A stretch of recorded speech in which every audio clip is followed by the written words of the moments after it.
Hello friends, வணக்கம். இன்றைக்கி நம்ம பூண்டு ஊறுகாய் செய்கிறது தான் பார்க்க போகிறோம். ரொம்ப ஈஸி அண்ட் டேஸ்டி. வாங்க பார்க்கலாம்.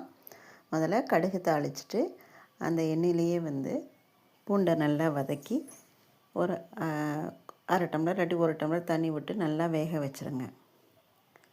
பூண்டை கட் பண்ணி பாருங்கள். நல்லா வெந்துருச்சு அப்படின்னு சொன்னால் அதை எடுத்து தனியாக வச்சுக்கோங்க. இதுக்கு நடுவில் நம்ம கொஞ்சம் புளியை நீரில் ஊற வச்சுக்கணும். அந்த புளி, அப்புறம் 2 தக்காளி, உப்பு, மஞ்சப்பொடி, மிளகாப்பொடி, அதோட கூட அந்த வதக்கினோம் இல்லையா, அந்த பூண்டில் ஒரு பாதி பூண்டு, இது எல்லாத்தையும் மிக்சியில் அரைச்சி ரெடியாக வச்சுக்கணும். அதே பாண்லியில் பூண்டை எடுத்தது பின்னாடி அதே பாண்லியில் கொஞ்சம் நல்லெண்ணெய் விட்டு கடுகு போடுங்க. நல்லா பொரிஞ்சு வரட்டும். நல்லா பொரிஞ்சு வந்த பின்னாடி இந்த அரைச்ச கலவையை அதில் போட்டு நல்லா வதக்கி எண்ணெய் பிரிகிற வரையிலும் வதக்கணும். அதோட கூட நம்ம ஏற்கனவே எடுத்து வச்ச பாதி பூண்டு இருக்கு இல்லையா, அரைக்காமல் இருக்கிற பூண்டு, அந்த பூண்டையும் அதில் போட்டுடணும். வெந்தயப்பொடி கொஞ்சம் போட்டுடணும்.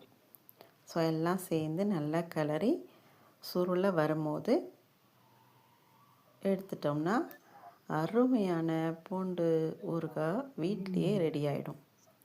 செம்ம டேஸ்ட்டாக இருக்கும். அந்த தக்காளி பொடி எல்லாம் சேர்ந்து உப்பு காரமாக செமையாக இருக்கும். நீங்கள் இது போல் செய்யலைன்னா செஞ்சு பாருங்கள்.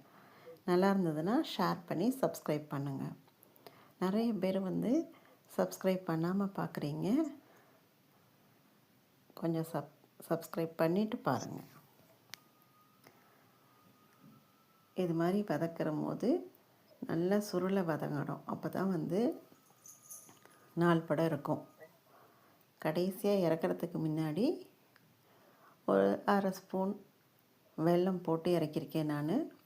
அப்போ தான் அந்த உப்பு காரம் எல்லாம் நல்லா பேலன்ஸ் ஆகி நல்லாயிருக்கும். அப்படியே உங்களுக்கு விருப்பம் இல்லை அப்படின்னு சொன்னால் அந்த வெல்லம் போடுறத தவிர்த்துக்கங்க. மற்றபடி இதே மாதிரி செஞ்சீங்கன்னு சொன்னால் அருமையான பூண்டு ஊறுகாய் ரெடி ஆகிடும்.